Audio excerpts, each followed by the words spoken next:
तो कैसे हैं मेरे प्यारे विद्यार्थी, उम्मीद कर रहे अच्छे होंगे, स्वस्थ होंगे और एक एग्जाम की तैयारी में व्यस्त होंगे। मैं ओम प्रकाश मिश्रा और आप देख रहे हैं अपन YouTube channel success study star.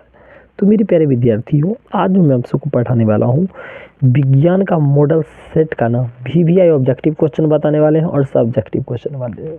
ठीक है, तो यदि आप हमारे चैनल पर पहली बार हैं तो चैनल को सब्सक्राइब कर लीजिए, लाइक कीजिए, शेयर कीजिए और कमेंट कीजिए।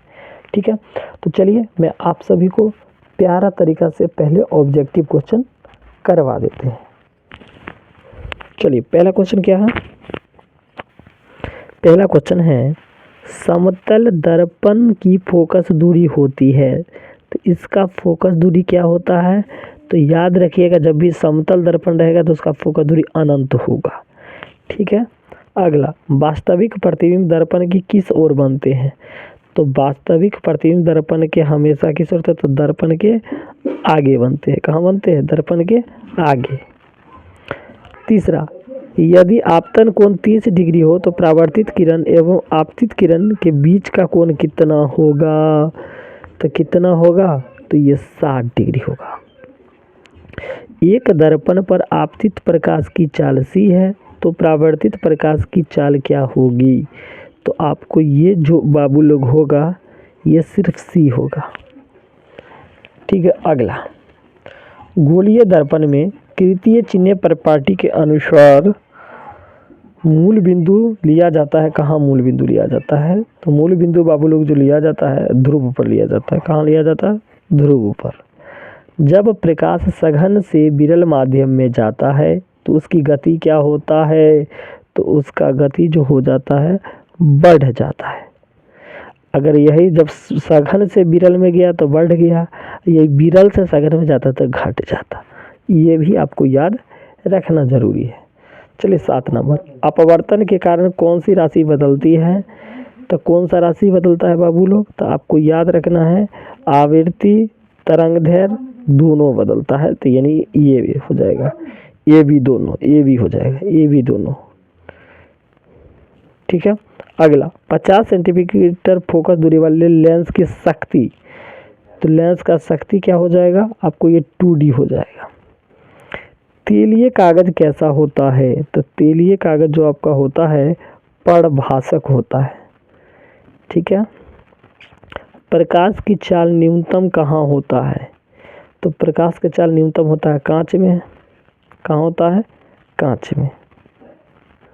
निम्नलिखित में किस भाग पर मानव नेत्र में किसी वस्तु का प्रतिबिंब बनता है। बस किसी वस्तु का, मानव नेत्र में किसी वस्तु का प्रतिबिंब कहाँ बनता है। चलिए बहुत अच्छा क्वेश्चन है।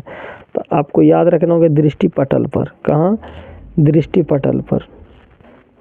नेत्र का पारदर्शी अग्रभाग क्या कहलाता है। पारदर्शी अग्रभाग आपको क्या कहलाता है, तो आपको पता होना चाहिए कॉर्निया कहलाता है। क्या कहलाता है, कॉर्निया।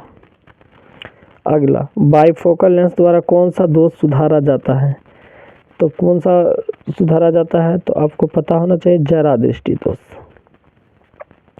रोड्स कोशिकाएं किसके प्रति संवेदनशील होते हैं। किसके प्रति होते हैं, तो धुंधली रोशनी के प्रति। अगला, ब्लाइंड स्पॉट में नहीं होता है। क्या नहीं होता है, क्या नहीं होता है, तो याद रखिएगा रॉड्स और कोन्स।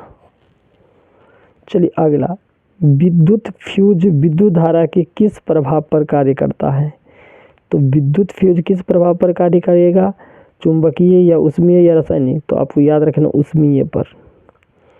चलिए अगला, किसी उपकरण में धन प्लस और ऋण माइनस का चिन्ह नहीं होता है। एमीटर में, कि वोल्टमीटर में, कि कुंडली में, कि विद्युत सेल में। तो याद रखना कुंडली में प्लस माइनस नहीं होता है। अगला, निम्नलिखित में कौन सा मात्रक वाट के बराबर होता है।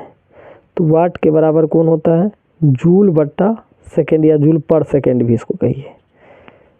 अगला, विद्युत हीटर के तार की कुंडली बनी होती है, किस तार का बना होता है, ये आपको बताना है। तो याद रखिएगा नाइक्रोम का बना होता है। किसका बना होता है, नाइक्रोम का। अगला, कार्य करने की क्षमता को क्या कहते हैं। तो ये तो बहुत ही आसान क्वेश्चन है, आपको बताना है ऊर्जा कहते हैं। क्या कहते हैं, ऊर्जा कहते हैं। ठीक है, यदि अच्छा लग रहा है तो चैनल को सब्सक्राइब कर लीजिए और मैं चलता हूँ आगे। पलट जा, चलिए अगला है विद्युत धारा के चुंबकीय प्रभाव की खोज किसने किया।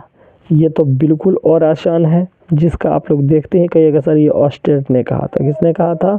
ऑस्टेट ने कहा था।